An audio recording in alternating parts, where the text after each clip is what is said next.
Welcome to Suman TV. నేను మీ Suman TV. నాకు డబ్బులు కట్టి గవర్నమెంట్ జాబ్ తెచ్చుకునేటువంటి అవకాశం ఉంటుందా? ఈ క్వశ్చన్కి ఆన్సర్ అనేది ప్రతి ఒక్క స్టూడెంట్ కూడా ఎక్స్పెక్ట్ చేస్తూ ఉంటారు. అరే ఉంటుందా, నిజమా కాదా అని చెప్పి ఉంటుందా లేదా అనేది ఈరోజు మనతో పాటు శ్రీధర్ సిసి నుంచి శ్రీధర్ గారు ఉన్నారు. వారి మాటలు తెలుసుకుందాము. ఎందుకంటే ఈవెన్ నేను చదువుకునేటప్పుడు కూడా హాట్ టాపిక్ ఇది. ఎలానంటే అలా జరుగుతుందంట, ఇక్కడ డబ్బులు కడితే బ్యాంక్ జాబ్స్ వస్తాయట, ఇలా ఇస్తారట, అలా ఇస్తారట అని చెప్పేసి మాట్లాడుకున్నాను. ఇది ఎంతవరకు నిజం అండ్ అలాంటివి జరిగేటువంటి అవకాశం ఉంటుందా అనేది వారి మాటలో తెలుసుకుందాం. నమస్కారం సార్. నమస్తే అండి. సార్, 34 ఏళ్ల కెరీర్లో మీరు చాలా చూశారు, చాలామంది స్టూడెంట్స్ని చూశారు. ల్యాక్స్లో మీ దగ్గర రిజల్ట్స్ వచ్చినటువంటి వాళ్ళు ఉన్నారు. పబ్లిక్ సెక్టర్లో అయితే ఇంకా ఆల్మోస్ట్ ఒక 30,000 ప్లస్ స్టూడెంట్స్ని మీరు లైఫ్ ఇచ్చారని చెప్పి చెప్పుకోవచ్చు. అంటే ఇక్కడ ఏమొస్తుందంటే అంత పెద్ద సక్సెస్ రేట్ ఉంది, గవర్నమెంట్ జాబ్ అనేది డబ్బులు కట్టి తెచ్చుకోవచ్చా అనుకునేటువంటి క్వశ్చన్ మార్క్ కూడా ఉంది. అంటే దీనికి సంబంధం లేకపోయినా, ఇన్స్టిట్యూట్కి దానికి సంబంధం లేకపోయినా, but it's a $1 billion question for every student till today. భవిష్యత్తులో కూడా ఉంటుంది అది, నో డౌట్. నేను చెప్తున్నాను, డబ్బులు కట్టి గవర్నమెంట్ జాబ్ తెచ్చుకోవచ్చా? No, absolutely no. ఓకే. ఇది మేము చదువుకునే రోజుల్లో ఉంటుంది అని అనేవాళ్ళు. ఆ రోజు ఎంతవరకు ఉంది అనేది కూడా నాకు తెలియదు. నా ఎక్స్పీరియన్సే చెప్తాను. నేను LIC డెవలప్మెంట్ ఆఫీసర్ ఎగ్జామ్ రాసి రిటర్న్ ఎగ్జామ్ క్వాలిఫై అయ్యి ఇంటర్వ్యూకి వెళ్ళాలి. నేను మా నాన్నగారిని అడిగి 50,000 రూపాయలు తీసుకున్నాను. నేను ఆ 50,000 తీసుకునేవాడు ఎవడన్నా దొరుకుతాడేమో, తీసుకొని నాకు ఉద్యోగం గన్ షాట్ ఇప్పిస్తారేమోనని చెప్పి ఆల్మోస్ట్ ఒక 15 రోజులు తిరిగానండి. ఇది నా 50,000 తీసుకునేవాడి కోసం. యాక్చువల్గా నాకు ఎవరు దొరకలేదు. నేను దొరికి ఎవరైనా సరే, ఎవడైనా అవనివ్వండి, అడిగి చేయగలడా లేదా అని చూసే పరిస్థితిలో కూడా లేను. నాకు డెస్పరేట్గా ఉద్యోగం కావాలి. ఆ రోజు నాకున్న పరిస్థితి 22 ఏళ్ళే నాకు. అయినా కానీ నాకు ఉద్యోగం తెచ్చుకోవాల్సిన అవసరం ఉంది నాకు ఆ రోజున. అది ఈ తీసుకునేవాడు రోడ్డు పక్కన కూర్చొని అడుగు తినేవాడు అడిగినా కూడా ఇచ్చేసేవాడిని అండి నమ్మి. బట్ నేను డబ్బులు ఇవ్వలేదు, నాకు ఉద్యోగం వచ్చింది. రైట్, డబ్బులు ఇవ్వలేదు, ఉద్యోగం వచ్చింది. ఇప్పుడు ఇక్కడ ఉన్న పాయింట్ ఏంటంటేనండి, పాత రోజుల్లో ఈ ఆఫ్లైన్ ఎగ్జామ్లు ఇట్లాంటివి జరిగే టైంలో జరిగేయి అని ఆ నోట వింటమే కానీ, ఊహాగానాలే కానీ నేను చూడలేదు. నా కళ్ళతో నాకెవరు తెలీదు. సో ఇప్పుడైతే అసలు it is impossible to manage a single job అండి. రీజన్ ఏంటంటే ఎగ్జామ్స్ అన్నీ online exams. No one can manage online examination system. Next, ఇదివరకు ఇంటర్వ్యూకి వెళ్ళేటప్పుడు, మేము ఇంటర్వ్యూకి వెళ్ళిన రోజున ఇంటర్వ్యూ చేసే ప్యానల్ దగ్గర మార్కులు ఉండేవి. అంటే మాకు ఆల్రెడీ ఎన్ని మార్కులు వచ్చినాయి, ఎన్ని మార్కులు వేస్తే వీడికి ఉద్యోగం వస్తుంది అనేది క్యాలిక్యులేషన్ కూడా చేసేవాళ్ళు అండి. చేసి అన్ని మార్కులు వేయించుకోవడానికి ఇంటర్వ్యూలో మేనేజ్ చేయడానికి ట్రై చేసేవాళ్ళు. అసలు ఇవాళ ఇంటర్వ్యూకి వెళ్ళే వాళ్ళకి ఎవరికి కనీసం ఆ స్టూడెంట్కి కూడా తెలియదు ఎన్ని మార్కులు వచ్చినాయి అనేది. అంటే క్వాలిఫై అయ్యి ఇంటర్వ్యూకి వెళ్ళేవాడు ఎవరికి కూడా మార్కులు ఎన్ని అనేది తెలీదు, ఇంటర్వ్యూ బోర్డుకి కూడా తెలియదు. సో ఫ్రాడ్ చేసే ఛాన్స్ లేదండి. అంటే ఎగ్జామినేషన్ సిస్టంలోనూ లేదు. నెక్స్ట్ ఇంటర్వ్యూ దాంట్లో కూడా మేనేజ్ చేయడానికి ఛాన్సెస్ లేవు.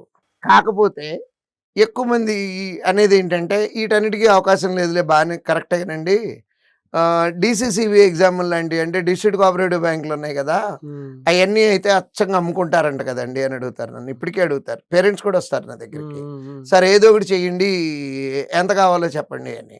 నా ఆన్సర్, ఐ నెవర్ ఎవర్, ఒకవేళ ఎక్కడన్నా ఏమన్నా నిజంగా జరుగుతున్నాయి అని తెలిసినా కానీ దానికి ఆవిడ దూరంలో ఉంటానండి. ఎందుకంటే ఇన్ని రోజులు పడ్డ కష్టం వేస్ట్ అయిపోతుంది నాది. నికార్స్ అయినటువంటి ఉద్యోగాలు తెచ్చుకుంటూ ఉన్నాం మేము. ఈ DCCBలోనండి ఓ చిత్రమైనటువంటి ఫ్రాడ్ కాదు, అది జరుగుతుంది అని అంటారు. ఎట్లా అంటే మేము విన్నవి చెప్తాను. ఎగ్జామ్ రాసేశారు, రిజల్ట్స్ వాళ్ళ దగ్గరికి ఒకరోజు DCCBకి ఒకరోజు ముందుగా వస్తాయండి. అవి ఏ రకంగా వస్తున్నాయో బయటికి తెలియట్లేదు, కానీ ఎవరో ఒకళ్ళు తెలుసుకొని నీకు 1 మార్క్ ఫోన్లు చేస్తారు స్టూడెంట్స్కి, 1 మార్క్ తగ్గింది నీకు, నువ్వు కనుక 5 లక్షలు కడితే 1 మార్కే ఇస్తానని. నిజంగా మీకు ఏ స్టూడెంట్ కన్నా ఆ రకంగా కానీ ఫోన్ వచ్చింది అంటే అన్న థ్యాంక్ యూ అన్న అని చెప్పి ఫోన్ పెట్టేయమని చెప్తున్నాను పిల్లలకి. ఎందుకనంటే దాని మీనింగ్ ఏంటంటే already you got the job అని దాని మీనింగ్ అండి. బా అంటే ఓకే. ఆ ఒక మార్కే ఇస్తానంటాడు, 5 లక్షలు అంటాడు. మీ దగ్గర లేకపోయినా పర్లేదు, నోట్ రాయండి, ఉద్యోగం వచ్చాక జీతంలో తీసుకుంటానంటాడు. Don't believe. ఎట్టి పరిస్థితుల్లోనూ లోకల్ ఈవెన్ ఆ బ్యాంక్ చైర్మన్ గారు కూడా మేనేజ్ చేయడానికి అవకాశం లేదండి. అంతా పకడ్బందీ సిస్టమ్ డెవలప్ చేశారండి. ఐబీపీఎస్ ద్వారా జరిగేవి కానీ, ఎస్ఎస్సి బోర్డులు కానీ, ఆర్ఆర్బీలు కానీ ఏవి కూడా పాత రోజుల్లో ఆర్ఆర్బీలు అంటే అచ్చంగా అమ్ముకోవటమే అంటారండి. అంటే స్కాముల బోర్డు అని బయటపడినవి కూడా ఉన్నాయి, ప్రూవ్ అయినవి కూడా ఉన్నాయి, ఉద్యోగాలు పోయినవి ఉన్నాయి. కానీ ఇప్పుడు ఉన్నటువంటి సిస్టంలో ఇది అన్బ్రేకబుల్ సిస్టమ్ అండి. దీన్ని బ్రేక్ ఇప్పుడు కండక్ట్ చేసే ఆర్గనైజేషన్ కూడా టీసీఎస్ వాళ్ళు కండక్ట్ చేస్తున్నారు. Almost majority of the public sector jobs exams అన్నీ కూడా. సో ట్రస్ట్ వర్ది ఆర్గనైజేషన్లు అండి ఇవన్నీ కూడా. అంటే నిజాయితీ అంటే వాళ్ళ పేరు చెప్పాల్సినటువంటి ఆర్గనైజేషన్లు. వాళ్ళు కండక్ట్ చేయటం వలన ఏం జరిగినా కానీ ఉద్యోగం అనేది అమ్మకానికి రాదు, ఏ దేంట్లో అయినా సరే. నా 34 ఏళ్ల అనుభవంతో చెప్తున్నాను, నమ్మొద్దు. ఇక్కడ ఎలా ఉంటుంది సార్ ప్రాసెస్? అంటే ఒక్కొక్క స్టూడెంట్కి 6 మంత్స్ నుంచి 1 ఇయర్ గ్యాప్లో జాబ్ క్రాక్ చేసే అంత కాన్ఫిడెన్స్ని, కంటెంట్ని, అట్ ద సేమ్ టైం ఆ ట్రైనింగ్ని, కోచింగ్ని మీరు ఇవ్వగలుగుతారా? అంటే ఎలా ఉంటుంది ఇక్కడ సిస్టమ్? అంటే మన దగ్గరకు వచ్చేటప్పుడు అండి, నాకు తెలుగుల పిల్లోడు అక్కర్లేదు, నాకు ఎక్స్ట్రాడినరీ బ్రిలియంట్లు అవసరం ఏం లేదు, క్లాస్లో 60 వాడైనా ప్రాబ్లం ఏం లేదు నాకు. అంటే 60 మంది పిల్లలు ఉన్న వాళ్ళల్లో వచ్చిన మార్కుల్లో 60 వాడైనా నాకు ప్రాబ్లం లేదు. బట్ కావాల్సింది ఒకటే అండి, commitment. Believe the teacher, believe the organisation, whatever the teacher says, whatever the organisation says, బ్లైండ్గా ఫాలో అయ్యి చేస్తే ఫస్ట్ అటెంప్ట్లో ఉద్యోగం కొట్టేయచ్చండి. నమ్మకం కావాలి, కమిట్మెంట్ కావాలి. అంటే ఏదన్నా పని చెప్పగానే ఇప్పుడున్న జనరేషన్లో ప్రాబ్లం ఏంటంటే, సార్ మీరు చెప్పినట్టు చేస్తే ఉద్యోగం నిజంగా వస్తుందంటావా? వద్దనేగా చెప్తుంది. మళ్ళీ ఆ క్వశ్చన్ అడగటంలో మమ్మల్ని తక్కువ చేసి మాట్లాడుతున్నట్టు అనిపిస్తా ఉంది. అమ్మో, అదైతే నిజం సార్. అంటే అంత స్ట్రాంగ్ రిజల్ట్ ఇండియాలో ఎక్కడ తప్ప ఇంకెక్కడ లేదు. తక్కువ చేసినట్టే అది. ఇంకోటి కూడా అండి, యాక్చువల్గా స్టూడెంట్కి ఎన్ని ఉద్యోగాలు కావాలి? ఒకటే కదా కావాల్సింది. మీ కోటి కావాలి, ఆయన కోటి కావాలి, ఆయన కోటి కావాలి, కనపడిన అందరికీ ఒక్కొక్క ఉద్యోగమే కావాలి. బట్ మాకెన్ని కావాలి? 4,000 కావాలి.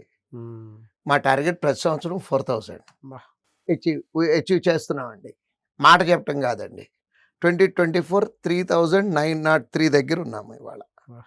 అంటే 25 ఎండింగ్లో 24 గురించి మాట్లాడతారు ఏంటండి అంటారేమో. మా ఈ బ్యాంక్ ఎగ్జామ్స్ అన్నిట్లోనూ రిజల్ట్లు లేట్గా వస్తూ ఉంటాయండి. సో 24లో జరిగినటువంటి ఎగ్జామ్స్ ఇవి స్టిల్ నిన్న ఎన్టీపీసీ రిజల్ట్స్ వచ్చినాయి. సో అది 24 నోటిఫికేషన్ అండి. సో మేము పనిచేయాల్సింది 4,000 ఉద్యోగాల కోసం పనిచేయాలి. అంటే మీరు పనిచేసేదానికి మేము 4,000 రెట్లు పనిచేయాలండి. We work confidence. ఎందుకంటే నిలబెట్టుకోవాలండి. ఒక సంవత్సరం రిజల్ట్ వచ్చింది అంటే గాలికి వచ్చింది అనుకోవచ్చు. కన్సిస్టెంట్గా, ఇది నోటి మాట కాదు. వెబ్సైట్ ఓపెన్ చేయండి, పబ్లిక్ డొమైన్లో ఉంది, sridharcce.com. అవర్ రిజల్ట్స్ క్లిక్ చేయండి, ఫోటోలతో సహా, రోల్ నెంబర్లతో సహా చెక్ చేసుకోండి. ఇంకా ఏమన్నా ప్రూఫ్లు కావాలంటే రండి. అంటే ఫర్దర్ ప్రూఫ్లు, ఈ పిల్లోడు ఏ రోజు జాయిన్ అయ్యాడు, ఆ పిల్లోడు నిజంగా మీ పిల్లోడేనంటారా, ఇట్లాంటి అనుమానాలు ఉంటే రండి. కాన్ఫిడెంట్గా చెప్తున్నాను. లేదు సార్, ట్రూ అది కూడా. Anyway sir, thank you and thank you so much for the information sir. Thank you.